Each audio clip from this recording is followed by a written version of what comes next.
வரலைன்னா ஒரேதான் வாட்டி விதைக்கிறது, வந்தா ஊரைய புரட்டி எடுக்கிறது. இதுதான் நம்ம ஊர் பருவமழையோட வழக்கமா போச்சு. இயற்கை தந்த இந்த வரத்தை இன்பமா வரவேற்க வேண்டிய நாம துன்பமா கடத்தி கொண்டிருக்கிறோம். குறிப்பா தலைநகர் சென்னையில ரொம்பவே கஷ்டப்படுறாங்க. ஆளுங்கட்சி எதிர்கட்சின்னு மாறி மாறி அரசியல் குற்றச்சாட்டுகளை அள்ளி வீசி மழையையும் ஹாட் டாபிக்கா மாத்திட்டாங்க. சரி, எல்லாரும் சீரியஸா இருந்தா யார் தான் சந்தோஷப்படுத்துறது? துன்பம் வர்ற நேரத்துல சிரிங்கன்னு சொல்லியிருக்காங்க. அதுக்காக தாங்க ஒரு சின்ன முயற்சி. சென்னைனா சாதாரணமான ஊரா? வீர தீர சாகசங்களை செஞ்சு மக்களின் கைதட்டலை வாங்கும் நம்ம நடிகர் பட்டாளங்கள் வசிக்கிற பகுதியாச்சே. சரி, இந்த மழை வெள்ளத்தை அவர்களோட தொடர்பு படுத்தி கற்பனையா ஒரு காக்டெயில் அடிச்சு விட்டோம் பாருங்க. பிறந்த அடுத்த நொடியே பிளாட்ஃபார்ம் டிக்கெட் கூட வாங்காம ரயில்ல பயணம் செஞ்சு பச்சை குழந்தையா ஆழமான ஏரியில மிதந்து வந்து நம்ம சூப்பர் ஸ்டாரு பஞ்சு டைலாக்கு கூட கொட்டு மலையில தாங்க நினைச்சிட்டு வருவாரு. அவர் இருக்கிற ஊருக்கு எப்படி இந்த மழை வந்துச்சோ ஆண்டவனுக்கு தான் வெளிச்சம். அடுத்ததான் நம்ம உலகநாயகன்.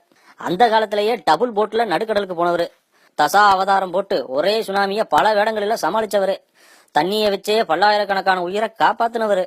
அவருக்கு விஷயம் தெரியறதுக்கு முன்னாடி இந்த மழை கெட் அவுட் ஆகுறது அதுக்கு நல்லது. அடுத்ததான் நம்ம தலை.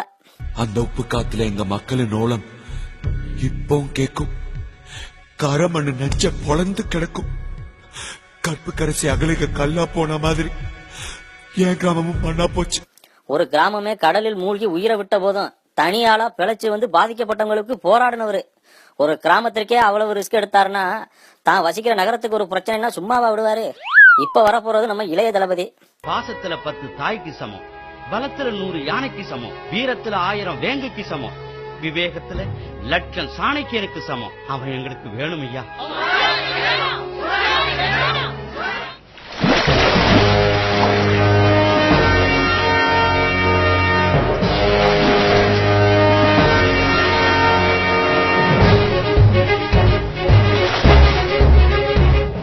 ஊரே அவரை கரையில தேடிட்டு இருந்தா ஒரு நாள் முழுக்க மூச்சு விடாம கடலுக்குள்ள இருந்து டால்பின் மாதிரி பாஞ்சு வந்து கரையில இருக்கிற மக்களை காப்பாத்துறவரு. கவலைப்படாதீங்க, சென்னை மக்களையும் சீக்கிரமே காப்பாத்துவாரு. அடுத்ததா நம்ம சியா விக்ரம். தவறி தண்ணுக்குள்ள விழுந்த ஒரு பெண்ணையே தன் உயிரை பணையம் வச்சு காப்பாத்தினவரு. நீங்க யாரும் இவர்கிட்ட ஹெல்ப் கேட்கலன்னு நினைக்கிறேன். அவர் டண்டனக்கான்னு சொன்னாலே மழை தானா போயிடும். இவர் ரொம்ப முக்கியமானவரு. அடா அதுதாங்க நம்ம சிங்கம் சூர்யா. மர்டர் பண்றதுக்கு கூட குளத்துல மூச்சை பிடிச்சு மூழ்கி போறவரு. ஒரு குடும்பத்தை காப்பாத்த விடிய விடிய மலையில ஃபைட் பண்றவரு. அவருக்கு இந்த புயல் எல்லாம் புஷ்வான மாதிரி. அநேகமா அவர் ஊர்ல இல்லைன்னு நினைக்கிறேன். அதான் தைரியமா மழை சென்னைக்கு வந்திருக்கு. அடுத்ததான் நம்ம தனுஷ். அவர் எப்படிப்பட்டவருன்னு நினைச்சீங்க? நாங்கெல்லாம் சுனாமிலேயே சும்மிங்க போடுறவங்க. அட உண்மைதாங்க. எல்லாரும் தூண்டில மீன் பிடிச்சோம்னா அவர் கடலுக்கு அடியில போய் தான் மீனை பிடிப்பாரு. தண்ணி எல்லாம் இவருக்கு தண்ணிப்பட்ட பாடு. இவர் ஒரு ஆள் போதுமே ஒட்டுமொத்த சென்னையும் காப்பாத்த. இது நம்ம தம்பி சிம்பு.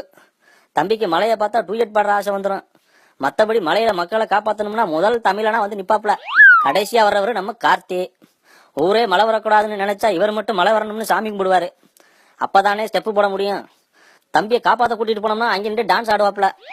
பேசாம ஒண்ணு பண்ணுங்க, தம்பி பாலிசியை நீங்க பின்பற்றி மலையில எல்லாரும் ஆடி பாடினோம்னா துன்பமெல்லாம் தூசா போயிரும்ல.